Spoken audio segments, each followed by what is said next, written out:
Now this next category in how I plan out my winter camp out may be swapped out for one of the other ones after, because now we're getting into the smaller things that are somewhat easier to group but also may be forgotten, which is why I actually choose to put this where it is, because later on I might have a spark in the brain or something, realize like, I forgot something, so then I can go grab it, but everything is already ready together, because this gives me time to process things through. And that is the incidentals, right? So in the incidentals, especially for winter camping, we have to take in consideration the Plan A, Plan B, and if you're at Plan C, you should probably get out of there, right? But Plan A and Plan B, and maybe have a couple extra things that you're going to keep in your truck, your vehicle, or whatever. That way you can go to it and get it if it's absolutely necessary, right? So in the incidentals, first thing, it kind of goes back to the previous one, is have some type of like bags. It doesn't have to be the dry sacks. It could be Ziploc bags, or it could be grocery bags. It could even be trash bags or something, right? But you want to be able to keep everything somewhat grouped, and you want to be able to keep things dry, right? Especially when we're talking about electronics or things that you don't want to get wet because you won't be able to use it or use it as easily. So the first thing I want to start with, which should be at the top of your mind, is your first aid kit. I'm not going to go into everything that you should have in a first aid kit because it's a very personal thing, but some highlights: you want to keep a couple bandages, you want to keep some ointments. I suggest keeping body powder in there, like foot powder or just regular body powder, having a small backup flashlight, having some tweezers, your medicines. If you wear glasses, have a glasses repair kit. Don't forget some cleaners with it, maybe some Q-tips, and yeah, I think that's pretty much it. Oh, I also keep my repair kit for my mat in here. Some mats have a little pocket in them that you can keep your repair kit in. One of my mats doesn't, so I keep my repair kit in there. Now the repair kit itself is in a tools section, but if it's always in my first aid kit, which I always take my first aid kit, this is the same one every single time, then I never forget it, okay? Now, after an event, I will go back, especially if I've had an injury and I know that I need to replace something, I'll do that. Before my event, I always check the batteries for both my tweezers and my little flashlight as well. That way I know to replace them. And once a year, whether I need to replace them or not, I go ahead and replace them. And I put the ones that may still be good in the drawer for my kids to use for their video game controllers or something. But anyhow, so you have your first aid kit. Next, it's not in any particular order, but have your hygiene kit, right? Now in your hygiene kit, some people really honestly don't talk about hygiene kits. I don't know why. YouTubers who do outdoor adventure doesn't really talk about it. But in my hygiene kit, and this is a 1930s hygiene kit, which is really cool. I love it, love the design. It's very practical. It's got a couple little eyelets here so I could even hang it up on my ridge line while I'm tending to myself or whatever. In the back here, there's a little pocket. Now in my pocket, I have a small hand towel, right? A little bar towel, but I also keep just a couple extra squares of toilet paper, just in case. I know Sarge Vining would be pretty impressed, or at least be nodding his head in approval to hear that. So it's definitely not going to get you through a bad situation, but it will get you through in case you run out and you need to go to the store or something. And also I have my deodorant. During the warm weather months, I tend to keep a soap in here, but for cold weather months, I actually prefer just using wet ones like this. You can get these in your big box store. Go to the travel area and you'll find these smaller packages there. Keep my toothpaste. My toothbrush is not in here, and a brush. And I also have a couple things of floss in here. Nothing worse than eating something and need to floss something out. But also you can use floss as well, cordage in case of an emergency. So this kit is really nice because it just rolls right up and you can quickly just tie it and get it out of the way and move on with your life. But it still keeps everything nice and organized. It's a classic design that is well worth bringing back, in my opinion. And since it's cloth, it scrunches up really, moves around. It's not rigid like my first aid kit. Next, since it's cold weather, I'm going to go ahead and get this out of the way. We're going to talk about hand warmers. Now, I have various packages of hand warmers here, right? So I have the super warmers, which I actually prefer to the small ones that you use for your gloves, because especially since I have big hands, I can throw this in my big gloves and be nice and comfortable. These small ones just don't quite cut it for me, but they're pretty nice to have just in case, especially if you have children and children's size gloves. And I also have these body warmers. Now, I may use a couple of them throughout the day, but honestly, I like these for when I go to sleep. So if I am like really cold and for some reason I just can't quit the shivers, then I'll open those up and I'll use them, right? But I really like I said, like to use them to throw them in my sleeping bag. And these ones that you can stick in a couple areas, I like to stick them in primary spots where I know I will want to stay warm, such as my chest, such as towards my feet. Maybe throw a couple loose ones in the side that maybe I can grab or I can kind of feel as I'm rolling around or whatever. But that does a great job of warming up my sleeping bag, and it just helps me go to sleep a little bit faster and a little bit more comfortable than my own body heat trying to warm it up. I also have these hand warmers. I have a charcoal hand warmer, which works out really, really well.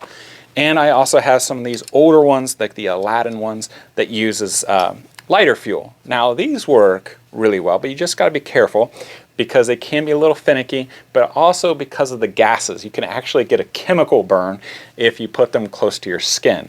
So they have these nice little covers, which does a great job of mitigating that, but you definitely don't want it like right against your skin. Trust me, I know, I've done it. I had a chemical burn on my chest and it didn't go away for about a week. But these ones, they warm up a lot warmer than these ones here. So having a couple of those in my chest pockets, or maybe even down here where I'm going to keep my hands, these are really nice to have. So I like to use those for the ones where I'm actually moving out and about throughout the day. Now, the rest of this stuff you're probably familiar with if you're, go camping a lot or spend some time outdoors. I have my little journal here. I like to keep a little notebook just to write down some thoughts, some ideas, maybe write a journal entry in there about my adventure, something like that. But having something like this is pretty sweet. Make sure to have a pencil because pens, they can freeze. Having a pencil, you never have to worry about it, and you just carve a little tip in case it breaks or something. So I have a little journal. I also have these little D-rings. These are aluminum, not steel, so they're really lightweight. And when I put things up in my hammock, I like to use these. Or maybe I need to take something and hook it to my pack or my belt or something like that. Maybe my gloves or something else. Having a couple extra D-rings works out really well. I have a hard time sleeping without earplugs. Now, especially because I camp with a lot of people who like to snore. They can't help it, but they snore really loud. And being able to not hear that snoring helps me get to sleep a lot better and just peace of mind. So I take earplugs with me. I also take a couple extra things like large blanket pens. Usually I take about 10 for this particular event. Since I'm not using really a whole lot of vintage gear, I'm using a lot of modern stuff, I'm not really too worried about certain things. So I'm just taking, 3. I'm also taking my little P58 can opener because that's come in handy more often than you would think. And I have 2 flashlights. So I have my headlamp, and then I have my little itty bitty flashlight. This is basically my reserve flashlight, plus don't forget I have my flashlight and my first aid kit. So you might be thinking, that's a lot of flashlights. But these are some things that I just like to have redundancies for. I also have like a little rubber band around this thing, just because rubber bands can come in handy for certain times. So I have my flashlight here on my headband, and the nice thing about this one, it has dim, has bright, and it also has, if I can get it, red. All right, so for night sleeping. And this is a really cheap Coleman one. It's nothing expensive, nothing super fancy, and I'm looking to upgrade it someday, but right now, this is what I got, and it works wonderfully for what I use it for. I have a large container of matches. Now you want to have 3 methods of creating fire whenever you go outdoors, right? I tend to like having matches. I like to have some type of lighter, whether it be like a Zippo lighter or a butane lighter. And I also honestly like to take a rope lighter with me because it's like having flint and steel. It's just a lot easier to use. But this is the one that I stow away, because I also keep one on my person, and I also keep one in my fire kit. So matches. I have this large container, and wrapped around it I have electrical tape. Kind of like the rubber band. You never know if you're really going to use it, probably not. But in case you do need some tape or something, having a little bit of electrical tape goes a long way. Maybe making repairs or sticking something to like a sign up or something. I don't know. But having some tape is pretty useful. Have my small pocket sharpening stone and my harmonica, because, you know, why not? Make a little noise, have a little fun at night. I always take a whistle with me. I often wear that when I go out camping, but if I'm just going to set up or something, I don't really worry about having the whistle. I have my rope or my cordage. It's nice and bright, easy to see. If I need to stretch out an extra tarp or do, you know, anything, right? Always have some rope. And that's pretty much it for my incidentals. And then I will group those incidentals in various bags, and maybe even smaller bags, it depends. So most of this could honestly fit in this little bag right here. It's not a whole lot. Now, if you carry a bunch of stuff, then having one spot for your incidentals, having one spot for your hygiene kit, your first aid kit, like this will actually probably go in its own little bag, and your fire kit, things like that, you want those groupings, the things that you tend to want to get to rather quickly, you don't want to search for, then I tend to put it in its own spot. But these little things, honestly, I'm not going to get to it a whole lot. Some of these things will not actually go in a little bag. It's actually going to be placed towards the front of my pack, which already has little dividers in it and makes it really easy to get to. So you need to figure out what your system is going to be. At the end of this series, when I show you how I pack everything in my small pack, right? It's not going to be a big day or backpack of any sorts, right? It's basically like the size of a book bag. Maybe you'll be impressed, maybe you won't, but hopefully it gives you some ideas of things to consider and look out for when you go camping, especially winter camping. Now, if you like this video, please click like, because it helps other people find the videos. We really appreciate it, and you know, it helps us out quite a bit. So we really appreciate you stopping by.